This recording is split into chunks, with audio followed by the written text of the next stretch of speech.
in a small town down in Arkansas, where the river flows. There's a man with a passion that everybody knows. He's got a collection that'll make you stare. Vintage pocket knives laid with tender care. Howdy, howdy, everybody. Welcome once again to HT's EDC. Thank you for everyone that decided to make this channel part of your day. We greatly appreciate it. Hump Day, Wednesday here, winding down the week. We're at the midway point, and Super Bowl Sunday this weekend for you football fans. Got them Kansas City Chiefs back in there again against them Philadelphia Eagles. So get you a side and get you something cold to drink and pull up to the chair this Sunday. Ought to be a good one. Anyway, what am I toting today? A lot of usual suspects. Front left pocket, truck fob, Holy Land pocket cross, courtesy of Brother Dwayne Clark, Clark's Kentucky Knives. Back pocket, usual suspect, the old thin open sea leather wallet, minimalist wallet. And today, in the Legacy Knives shark skin, come on, shark skin, genuine, from Cape Cod, Massachusetts, those waters up there. We are toting. Oh yeah, it has been way too long. I was kind of going through some DTs and withdrawals. When I go more than say 3 or 4 days and I don't tote a buck 112, things are just off. It's all bad. But anyway, we are back, and we dropped another 112 in our pocket today. I have said several times on here, this particular one right here is probably my, don't listen to my words, because y'all are going, HT, I've seen Stag and Cut. My favorite toter 112. Okay? This is my favorite one to just carry. We have the old nickel silver bolsters, the ebony wood, and open this thing up. We got this beautiful drop point blade. And of course, we had to add a matching, got to match the bolsters and the blade with this little chrome looking thumb stud here. S30V, if anybody cares for the blade steel, a little upgrade in steel on this one. But check this action out. Even I, maybe this morning, can't fail this one, because this is broke in just buttery smooth. One hand opening. Love this thing. And it rides oh so nice. Check that out. Don't even see any blade coming through. And then you turn it around. Now, a buck 112. Only thing, and I shudder to say this because I've always said it is the hallowed knife ever made, best knife since sliced bread, of an invention, cutlery invention. It don't have a lanyard hole. So Brother Ed has got you covered. Very thought out design. Leaves you this pretty much most of your bolster to go in there and dig it out. Had he just made everything come to the top up here, nice and flat like this, well, no lanyard hole, you're going to be in there, you're going to have to take your whole slip out and just be digging and finagling to get your buck 112 out. Beautiful how he leaves this open. Look at there. Magnifique. Anyway, that's the tote for the day. Drop point 112, shark skin, Legacy Knives, slip, not a sheath. I almost want to say sheath, because he is, you've heard me say it, I think he makes the best sheaths, hip sheaths in the game. but he makes a darn good slip too. So anyway, that's what I'm toting today. Today we are going to get back on, and by the way, Yukon here, old Cornelius, he's watching over me and making sure I stay on the straight and narrow. He's keeping a watchful eye over all the proceedings this morning. But anyway, want to get back on my little mini series I've been doing of some of my lesser number patterns. I've been showing some sub collections and some of my collections of again, some of the knives that I just don't have a whole, great big number of. I mean, I got some patterns that would take probably a 5-part series to cover them all, but we're doing these little kind of sub series right now. And today we are going to look at the Granddaddy Barlow. Shout out to Brother Jim. I've got Barlow madness going through me today, Jim. You see me? I got a little bit of the shakes. I get some of this actually going with sweet tea today. If you can hear that ice in there. Not coffee this morning. Doing a little switch up. But I got Barlow madness for you today, Brother Jim. And we're going to look at my Granddaddy Barlow collection because I have 6 of them. And Brother Pete says 5 or more, that's a collection. So, by Brother Pete Law, I got a Granddaddy Barlow collection to show y'all. And we're going to get with it this morning. First one out of the chute. Definitely my favorite carrier. I can't say it's my favorite. I'm looking at something that coming up here that may be my favorite. But folks, this sets the bar in my collection. This knife right here is the gold standard, sets the bar for walk and talk. Yeah, I said it. You may say this old, basic looking aluminum knife is your best walk and talk in your collection. I sure did. This thing is nuts. If you have seen it before, and I've got to make sure I get my finger out of the way. Look at that spring, folks. Good gravy. And I'm going to get out of the way closing this, or I don't need to say no more. If you heard that and you saw, this is the best walk and talk in my collection. Little guys, medium, numero uno. There is nothing more. Me and Brother Jason, formerly Ozark, you guys know him as Ozark Boy, 417 formerly. We have talked about this many times. The Queen springs that they used to put, I'm talking about old school Queen. It's one of those, if you know, you know. The springs in those are just mind-blowing. This is as good an example as there is. Anyway, this is the Big Chief. You can see there. Well, says it right here. And this is completely, where's me a magnet at? It will just, there's some little metal right there. This is all aluminum. This magnet's wanting to fall off. This is totally an integral piece of aluminum, which if you don't know what that means this is not 2 pieces. This is all one molded piece of aluminum for the chassis here, and stainless steel blade. Actually, at the time when they made this, they kind of designed this as a dive/fisherman knife.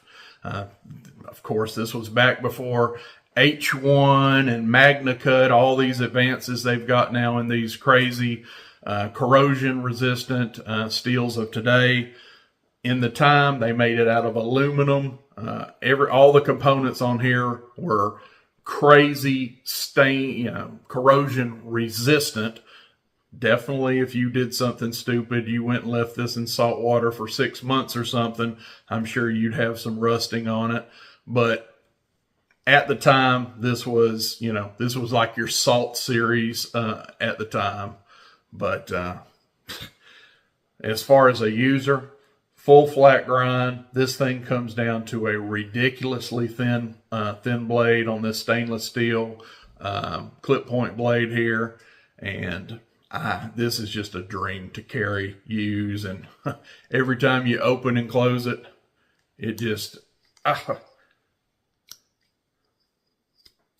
it just makes you feel some kind of way. This is the gold standard, folks, on Walk and Talk.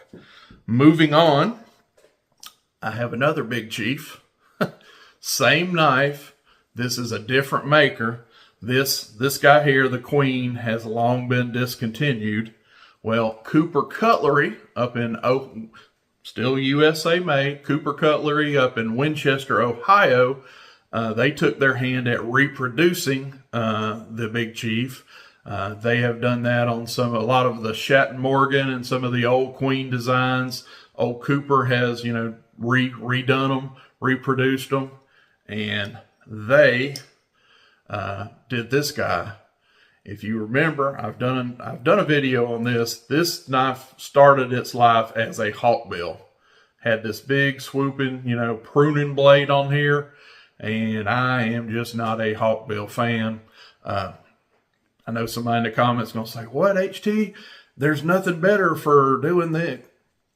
I'm not a hawkbill guy. If I prune trees, I got to prune. I don't use my pocket knife for pruning. Anyway, I digress. So I sent this to my buddy A-Dub. He actually has one of these. Actually, he's the one that sent me the listing to get this. He got one of them and I got the other one. Well, he took his down and made a sheep's foot blade out of it, took the hawkbill off of his, and I'm like, can you hook me up? Of course he did, and now we have this big old peanut butter spreader of a sheep's foot, and we lost that old hawkbill. So same components, integral. They've mimicked everything, stainless steel blade, but this particular one was a hawkbill. And how did Cooper do on Walk and Talk?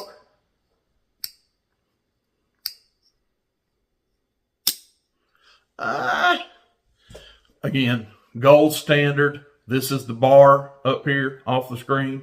This is the bar. I'd give that a solid B. Nice half stops. Check that wall out. Nothing. This is good Walk and Talk. Yeah. Moving on. Next one, we have some ram horn here. And I know the 10 people I may have watching it just cut to 5. This does have salt water on it. This is a Rough Rider. We will check this out up here. This is an older one that has what I call the Lucky Horseshoe branding on it. And has this elongated bolster, threaded elongated bolster, which of course is a staple in really Barlows in general, whether it's the little guys or that. That's one of the things that makes a Barlow, that long bolster. Well, here we got a single thread, and we have the RR in the middle of that horseshoe, and what is that? Tested sharp? Yeah. Sorry, tested sharp. I don't know if that's coming through, but I don't know what, Jim, you got to tell me in the comments, did that ruin it for you? I'm sure maybe Brother Jim would like to see that nice and sterile with nothing up there. I'm okay with it. I could take it or leave it. At least, we'll say this, at least it wasn't an etching. They did stamp, this is engraved. This is, not a cheap etch that could wipe off or, tarnish off. But anyway, we will get this thing open. And I guess the star of the show would be these ram's horn covers. Check out that jigging. Fairly thick. They didn't cheat you. I mean, I've seen thicker, but not bad. And ram's horn. has this diamond RR shield right here. Honestly, I'm more, you tell me what you think, Brother Jim, I could do without that. I would rather, the star of the show on a ram's horn Barlow, Granddaddy Barlow, is the ram's horn. I would, that one little, we know it's a Rough Rider. You did it up here. I could have done without that. But again, they didn't call me and ask. Clip point blade, full flat grind. And one more time, they let us know. This time they did etch it on the blade, and they let us know this is ram's horn. So anyway, walk and talk. That's definitely a little lighter. We gave the Big Chief a B. That would be like a C+. It does have a wall. Look at there. It is snapping back. And this is all subjective. You guys may like something easier to open. There's nothing wrong with this. Yeah, good snap there. C+, B- on the walk and talk. Moving on. We have a old USA made, and I believe this is, yes, a Colonial. We can get that tang stamp to show. I'm sure Brother Dan will tell me if I did. Is that showing up, Brother Dan? Anyway, this is the old Colonial USA Master Barlow. Again, we have some engraving, stamping, if you will, on that long bolster. And we just have, I don't even believe that's Delrin. I believe that is just a saw cut. You can see these nice vertical saw cuts here in it. I believe that is good old plastic. I have seen these knives in catalogs back in the, like the 60s and 70s, folks. And these were like $2 knives back then. So very budget, USA made. And I'm going to tell you what, folks, check this out. That's pretty impressive, actually. That's got a good spring. 1970, let's just say 70s or 80s on this, maybe. Early 80s, mid 70s. Plastic. This is carbon steel. Get it back open. You can probably see I got some graying on there, some teeners on this blade. So carbon steel blade, nice and thin.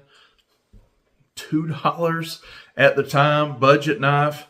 And this thing is 40 or 50, maybe as much as 40 or 50 years old, that a $2 knife still has all this blade meat, nice teeners, and has walk and talk like that. Shoot, that's a nice spring. This is getting a B+. That is good walk and talk on this thing. Yeah, USA made, $2 knife at the time. I say he's dripping with value. Moving on. And of course, this one's going to be lengthy, folks. It's a collection video. I apologize. I'm trying to not take too long on each one. But this is a good one right here. This is a good old case, USA. And if we can get that to show up, we have a 5-daughter. I got all excited when I seen this in the case, and I knew I could, before I went to counting 1, 2, 3, counting them all up, I knew it was like anywhere from a 4 to a 6 daughter. I was hoping it was a 6 dot, which would have been 74, would have been my year. Unfortunately, I'm a dot shy, or a dot extra, and this is a 5 dot 1975 Granddaddy Barlow. And we have some beautiful, and I mean, this one fooled me. I had to like test this one. This is Delrin. And I actually had Brother Dan, if he's watching this, he actually looked this up for me because I simply couldn't tell. They even have the little grains, if you can see that in there. This is Delrin. But folks, that is as good and as, if you want to fool somebody into bone, thinking something is bone, this is about as good as you can do it. You might, some of you internet experts out there say, HT, I can tell that from a mile away. Right. That's a good job of Delrin. If you can see up here, we kind of got some little bit of a caramel color right up here at the top, and then it kind of gets darker here in this flat. Just a beautiful, beautiful knife. Carbon steel. You guys can see some teeners going on this. Beautiful. Pattern number over here on the bow on the pile side, old 43. Yeah. Awesome. Walk and talk.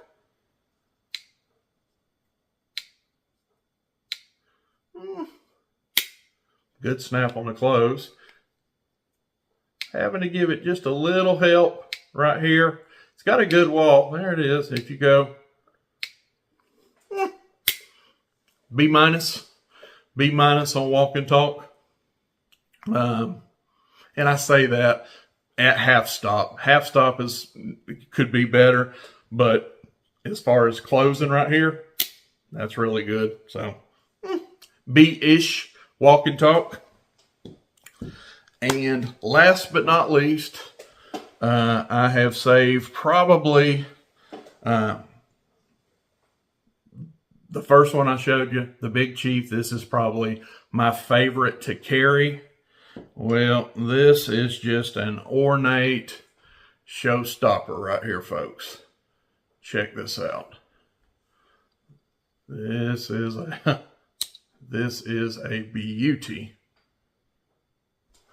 We have, of course, Case is going to let us know, limited edition. And let me wipe this blade off here. I'm not doing this thing justice with fingerprints on it. And this is numbered. I think there was 250 of these. If you can see right there, you have, is that 135? Yes. This is number 135, has the long inscribed case right here with a long tail C and the number 135. This was numbered, and I believe these were in batches of 250. So pretty, yeah, by HT definition, yeah, that's a limited edition. They call this jigged black bone on the covers here. Beautiful, beautiful covers. We have the Saturn shield. You guys can see that. Has a case inside the little inner kind of circle there, and the little tag ends kind of looks like a planet. They call I've heard it called the Saturn shield. Pretty cool. And check out these elongated bolsters. That, in my humble estimation, is a work of art. They call that filigree engraving. And both sides, I didn't show you the pile side. I don't know if my light's doing that justice, but that is just absolutely gorgeous. This is just a showstopper. Probably my nicest, definitely my most ornate, pretty Barlow, Granddaddy Barlow of my collection. And yeah, still not crazy of that big old, etching on here that lets us know limited edition. They could have just gave me this little number system right here and put 135/250, letting me know, it was a small batch run, but they're proud of their limited edition. So here we go on the show side with all that etching on it. But getting past that, from right here all the way back, folks. That is a grade A smoke show in my opinion. Love it, love it, love it. Walk and talk. Oh yeah, I can already tell. Oh yeah, look at this. When you bring it back like that and it still pops back on its own, that's what I'm talking about. Gator. This is the whole McCoy right here. It's got it all. It's beautiful. Walk and talk. We ain't really looked at centering on all of them, but that is right down the boulevard, folks. Yeah, that is probably this is a special occasion. I'm going to be honest. Yours truly won't be skinning buck deer with this one anytime soon. This one is, this one gets babied, does get toted. This will not spend its whole life in a case somewhere. This will get taken out and toted. And if I'm out to a dinner or something and I need to cut a string or, be honest with you, if I needed to cut my steak or, cut a hamburger in half, yes, I would, folks. If it's in my pocket, now it might be a special occasion, but if it's in my pocket, it ain't just, hey, check this out and look at it. Ooh, I will cut it. If it's in my pocket, I'll use it.